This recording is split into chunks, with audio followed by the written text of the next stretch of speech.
খুব সংক্ষিপ্ত পরিসরে রাসূল সাল্লাল্লাহু আলাইহি ওয়াসাল্লামের জীবনী থেকে আমরা কিছু লাইফ লেসন নিয়ে আসবো। আমরা কি শিখতে পারি রাসূল সাল্লাল্লাহু আলাইহি ওয়াসাল্লামের জীবনী থেকে। প্রথম যেই লেসনটা আমরা উল্লেখ করতে চাই সেটা হচ্ছে রাসূল সাল্লাল্লাহু আলাইহি ওয়াসাল্লাম খুব বড় মনের মানসিকতার অধিকারী ছিলেন, বড় মনের, বড় হৃদয়ের অধিকারী ছিলেন। তিনি সবার জন্য ছিলেন। He use to think beyond the narrow borders. কখনো ন্যারো মাইন্ডেড ছিলেন। উনি সবাইকে অ্যাকোমোডেট করতে চাইতেন। তিনি আলামিন, বিশ্ববাসীর জন্য রহমত।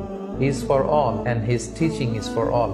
দ্বিতীয় যে শিক্ষাটা আমরা পাই সেটা হচ্ছে রাসূল সাল্লাল্লাহু আলাইহি ওয়াসাল্লাম সবসময় সংঘবদ্ধ জীবন যাপন করেছেন। আমরা যদি দেখি মক্কাতে সংঘবদ্ধ, মদিনাতে সংঘবদ্ধ, যেখানে তিনি ছিলেন সংঘবদ্ধ ছিলেন এবং আমরা যেন ইউনাইটেড থাকি। কোরআনের শিক্ষাটা তিনি বারবার বলেছেন, ওয়ালা তাফাররাকু, তোমরা বিচ্ছিন্ন হয়ো না, তোমরা আলাদা হয়ে জীবন যাপন করো না, বরং তোমরা সংঘবদ্ধ জীবন যাপন করো। 3 নম্বর যে শিক্ষাটি আমরা পাই রাসূল সাল্লাল্লাহু আলাইহি ওয়াসাল্লামের জীবনী থেকে সেটা হচ্ছে তিনি পিস লাভার ছিলেন, শান্তিকামী। কখনো সংঘাতে সহজে বিরোধে জড়াতে চাইতেন না। সবসময় শান্তি প্রতিষ্ঠায় তিনি অগ্রগামী ছিলেন। আমরা যদি দেখি যে কুরাইশদের সাথেও কিন্তু তিনি পিস ট্রিটি করেছেন, শান্তি চুক্তি। সাহাবারা রাজি হচ্ছিলেন না, কিন্তু তিনি করেছেন। মদিনায় এসে তিনি মদিনা চার্টার করেছেন, মদিনা সনদ করেছেন, ইহুদিদের সাথে একসাথে থেকেছেন। কিন্তু মদিনা সনদ ভঙ্গ হয়েছে যখন তারা বিশ্বাসঘাতকতা করেছে। তার মানে তিনি সবসময় শান্তির পক্ষে ছিলেন। তো আমরা যারা নবীজির উম্মত বলে নিজেদেরকে দাবি করি, আমরা যেন সবসময় শান্তিকামী হই, আমরা যেন শান্তির পক্ষে থাকি। এটা আমাদের জন্য শিক্ষা। 4 নম্বর যে শিক্ষাটি আমরা পাই সেটা হচ্ছে he was the flag bearer of justice.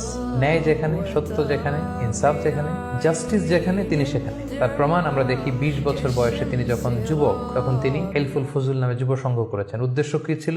মাআল মাজলুম দিদ্দাল জালিম। আমরা সবসময় মাজলুমের পক্ষে থাকবো, জালেমের বিরুদ্ধে। কোনো জালেম যেন কোনো ব্যবসায়ীকে, ভিনদেশীকে, কাউকে যেন ঠকাতে না পারে। মাজলুমের পক্ষে লড়বার জন্য তিনি এটা করেছেন। তার মানে ইনসাফ, জাস্টিস, ন্যায় পরায়ণতার পক্ষে তিনি সবসময় কাজ করেছেন। আমরা যেন সবসময় ন্যায় পরায়ণতার পক্ষে থাকি। এটাই আমাদের জন্য শিক্ষা। 5 নম্বর যে ব্যাপারটা আমরা দেখি যে রাসূল সাল্লাল্লাহু আলাইহি ওয়াসাল্লামের পুরো জীবনীটা যদি আপনারা খেয়াল করেন, সবসময় রাসূল সাল্লাল্লাহু আলাইহি ওয়াসাল্লাম একটা স্ট্রাগলের মধ্য দিয়ে গিয়েছেন। তিনি আল্লাহর নবী, শুধু নবী নয়, শ্রেষ্ঠ নবী, আল্লাহর হাবিব। তার কাছে কোরআন নাজিল হয়েছে, তার কাছে ওহী আসতো, আল্লাহর সরাসরি সাহায্য তিনি পেয়েছেন, আল্লাহর সাথে কথা বলতেন। তারপরও তার জীবন কিন্তু স্ট্রাগল মুক্ত ছিল না। সবসময় তিনি স্ট্রাগলের মধ্যে দিয়েছিলেন। আমরা একটু স্ট্রাগল করলে হতাশ হয়ে পড়ি, একটু বিপদে পড়লে হতাশ হয়ে পড়ি। আমরা যদি রাসূলের জীবনী দেখি তাহলে আমরা বুঝতে পারবো না, হতাশ হওয়া যাবে না, ধৈর্য ধারণ করতে হবে।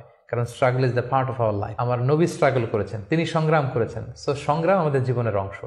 এই শিক্ষাটা আমরা পাই। 6 নম্বর যে শিক্ষাটি আমরা পাই সেটা হচ্ছে রাসূল সাল্লাল্লাহু আলাইহি ওয়াসাল্লাম ব্যক্তিগত জীবনে অত্যন্ত সৎ ছিলেন। যে কারণে যে কুরাইশরা রাসূল সাল্লাল্লাহু আলাইহি ওয়াসাল্লামের বিরোধিতা করত, তারাই রাসূল সাল্লাল্লাহু আলাইহি ওয়াসাল্লামকে উপাধি দিয়েছিল আস-সাদিক আল আমিন, সত্যবাদী, আমানতদার। যেদিন তিনি হিজরত করবেন সেদিন তিনি তার ঘরে রাসূল সাল্লাল্লাহু আলাইহি ওয়াসাল্লাম আলী রাদিয়াল্লাহু তাআলা আনহুকে রেখে গিয়েছিলেন। কারণ ওনার কাছে মক্কার অনেক লোকেরা আমানত রেখেছিল। সেই আমানতগুলো বুঝিয়ে দিতে আলী রাদিয়াল্লাহু তাআলা আনহুর 3 দিন সময় লেগেছিল। এত পরিমাণে ডিপোজিট ছিল, আমানতের বিভিন্ন জিনিসপত্র ছিল, সেগুলো আলী রাদিয়াল্লাহু তাআলা আনহু বুঝিয়ে দিয়ে তারপরে তিনি হিজরত করেছেন। কতটা আমানতদার ছিলেন আমাদের প্রিয় নবী। এবং ওনার এই ব্যবসায় আমানতদারিতায় মুগ্ধ হয়েই কিন্তু খাদিজা রাদিয়াল্লাহু তাআলা আনহা রাসূল সাল্লাল্লাহু আলাইহি ওয়াসাল্লামকে বিয়ের প্রস্তাব দিয়েছিলেন। তো তার উম্মত হিসেবে আমাদের উচিত সত্যবাদী, সৎ এবং আমানতদার হওয়ার চেষ্টা করা।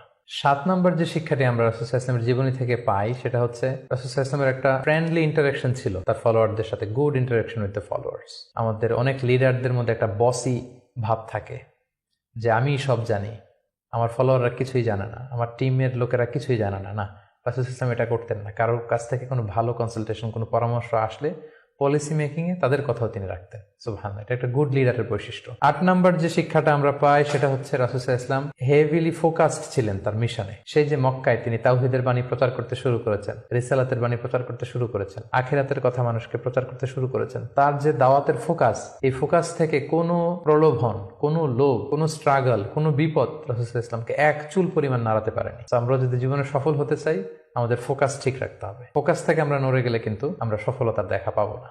9 নম্বর যে শিক্ষাটা আমরা পাই রাসূল সাল্লাল্লাহু আলাইহি ওয়াসাল্লামের কম্প্যাশনেট এন্ড মার্সিফুল অ্যাটিটিউড। রাসূল সাল্লাল্লাহু আলাইহি ওয়াসাল্লামের দয়াদ্র মানসিকতায় অনেক শত্রু কিন্তু রাসূল সাল্লাল্লাহু আলাইহি ওয়াসাল্লামের বন্ধু হয়ে গিয়েছিল, ঈমান এনেছিল। আমরা দেখেছি মক্কা বিজয় যখন করেছিলেন চাইলে পিষে মারতে পারতেন কুরাইশদেরকে, যারা বছরের পর বছর জন্মভূমি থেকে দূরে থাকতে বাধ্য করেছিল রাসূল সাল্লাল্লাহু আলাইহি ওয়াসাল্লামকে। রাসূল সাল্লাল্লাহু আলাইহি ওয়াসাল্লাম কি করলেন? বললেন যে না, লা তাসরিবা আলাইকুমুল ইয়াউম, কোনো প্রতিশোধ, হিংসা কিছু নেই, ক্ষমা করে দিলাম, যাও তোমরা স্বাধীন। এভাবে নানা ঘটনায় আমরা দেখেছি রাসূল সাল্লাল্লাহু আলাইহি ওয়াসাল্লাম তার অমীয় অনুপম চরিত্রের মাধ্যমে তিনি মানুষের মন জয় করেছেন। এই গুণাবলী যেন আমরা আমাদের মধ্যে ধারণ করবার চেষ্টা করি। সব শেষে শিক্ষাটির কথা বলবো সেটা হচ্ছে succession management. A good leader produces good leaders. একজন ভালো নেতা শুধু ফলোয়ার তৈরি করে না, সে আরো নতুন নেতা তৈরি করে। আমরা যদি দেখি রাসূল সাল্লাল্লাহু আলাইহি ওয়াসাল্লামের ইন্তেকালের পরে আমাদের লিডারশিপ নিয়ে কোনো ক্রাইসিস হয়নি। সেখানে দাঁড়িয়ে গিয়েছে আবু বকরকে আমরা রাদিয়াল্লাহু তাআলা আনহুকে আমরা আমাদের খলিফা বানিয়েছি। আবু বকর রাদিয়াল্লাহু তাআলা আনহুর ইন্তেকালের পরে ওমর ফারুক আমাদের খলিফা হয়েছে, তারপরে উসমান, তারপরে আলী রাদিয়াল্লাহু তাআলা আনহু। তার মানে রাসূল সাল্লাল্লাহু আলাইহি ওয়াসাল্লাম এদেরকে কিন্তু সবসময় ডানে বায়ে